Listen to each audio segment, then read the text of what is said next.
Forget about six-pack abs or a perfect pout for a second. Let's talk about the real MVP of your sex life, your brain.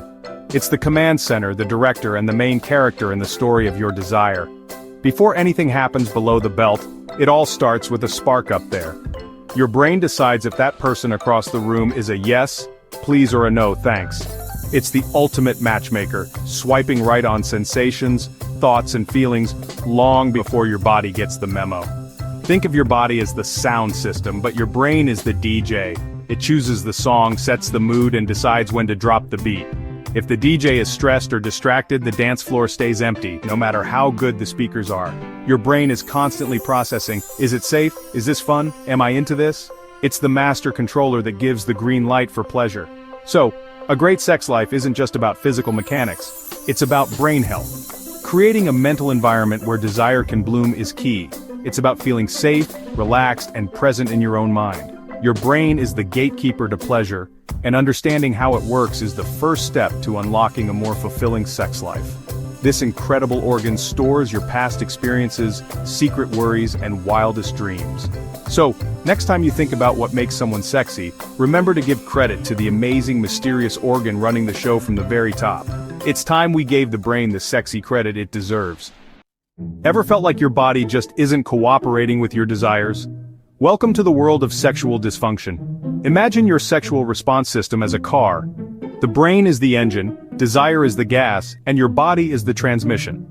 If stress floods the engine or anxiety blocks the fuel line, things stall. That's sexual dysfunction, a miscommunication between your brain's intentions and your body's actions. It can show up in many ways for anyone, and it's more common than you think.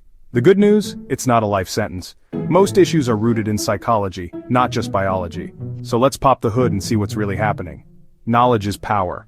Let's get to it. What exactly is sexual dysfunction? It's any recurring problem that prevents you from wanting or enjoying sex. It can happen at any point in the sexual response cycle: desire, arousal, orgasm, or resolution. For men, it might be erectile dysfunction or issues with ejaculation. For women, it could be low desire, arousal disorder, difficulty reaching orgasm, or pain during sex. The most important thing, this is a human issue, not a gendered one. Everyone can experience these bumps in the road. It's incredibly common. So many people quietly struggle, thinking they're alone. Having a sexual dysfunction doesn't make you less of a person or mean your relationship is doomed. It simply means something. Body, mind, or life is getting in the way of your pleasure. Naming it is the first step to addressing it. If it's not just physical, what's going on? Let's talk about the main psychological culprits. First up, anxiety and stress. When you're stressed, your brain's alarm system floods you with cortisol. Definitely not sexy. Your brain always prioritizes survival over sex. Relationship problems are next. If you're disconnected or resentful, intimacy is tough. Sex is a form of communication. If you're not talking outside the bedroom, it's hard to connect inside it. Unrealistic expectations, often fueled by porn, can set you up for disappointment and anxiety. Real sex is messy and imperfect, not a highlight reel. Performance anxiety can make you focus on will it work, instead of enjoying the moment. Past trauma can also shut down desire. Your brain tries to protect you from pain. Healing takes time and compassion. These mental roadblocks are powerful, but not insurmountable. Recognizing them is the first step to clearing the path. Sexual dysfunction shows up differently for guys and gals, even if the root causes are similar. For men, the pressure to perform is huge. Society links masculinity to sexual prowess. Anxiety about performance can create a vicious cycle, making things worse. For men, dysfunction is often visible and feels like a concrete failure. For women, it's more internal, about desire and arousal, not just mechanics. Stress, body image, and relationship context play a big role. Women may focus on their partner's pleasure, not their own, or shut down desire if sex is painful. The problem isn't a broken body part. It's a complex web of emotions and life stress. Understanding these differences is key to finding real solutions. How does your brain kickstart arousal? It's all about the accelerator and brakes. The accelerator responds to sexual cues, thoughts, touch, attraction, releasing feel-good chemicals like dopamine. Your body gets ready, blood flows, heart rate rises, arousal builds. But the brakes, your brain's threat detector, are always scanning for reasons to stop. Stress, body worries, or feeling disconnected can slam the brakes. Most dysfunctions happen not because the accelerator is broken, but because the brakes are stuck on. You can't force your brain to ignore the brakes. You have to address what's pressing them. Relaxation and feeling safe are crucial for a healthy sex life. Hormones like testosterone and estrogen play a role, but the brain is the conductor. It decides whether to play a symphony of pleasure or a screeching halt of stress. Understanding this dance gives you power over your own arousal. Manage your internal environment for better, more reliable pleasure. So, your brain's brakes are stuck. What now? Therapy is a powerful tool, especially with a sex or relationship specialist. A therapist helps you identify and change negative thought patterns. Mindfulness and relaxation are key. Deep breathing, meditation, or yoga can calm your nervous system. Mindfulness shifts your focus from, "Am I doing this right?" to "How does this feel right now?" Drop toxic beliefs about sex.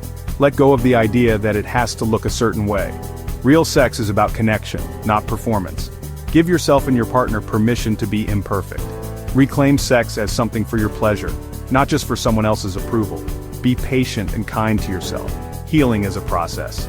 Celebrate small wins and focus on non-sexual intimacy to rebuild connection. These actions soothe your brain's threat system, telling it, "You're safe here."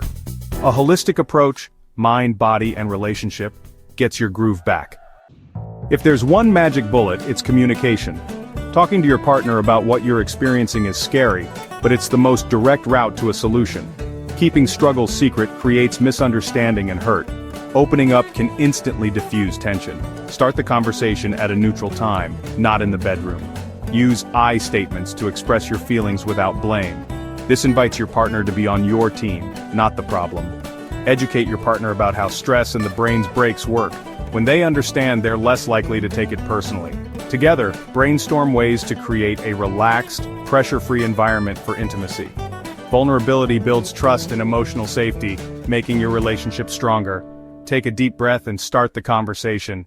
It might be the most important step. The big takeaway? Taking care of your brain is the best thing you can do for your sex life. We focus so much on appearance, but neglect our most powerful sexual organ, the brain. A happy, healthy, relaxed brain is the foundation for great sex. Managing stress, getting sleep, moving your body, and nurturing emotional health are all forms of foreplay. Investing in mental health turns down the brakes and lets pleasure in. Let go of shame and the pressure to be perfect. Sexual challenges are normal. Listen to your brain's signals with curiosity, not judgment. Therapy, honest conversations, and mindfulness can restore balance. Your brain is your most powerful aphrodisiac. Treat it well, and your body will thank you. A great sex life starts not between the sheets but between your ears.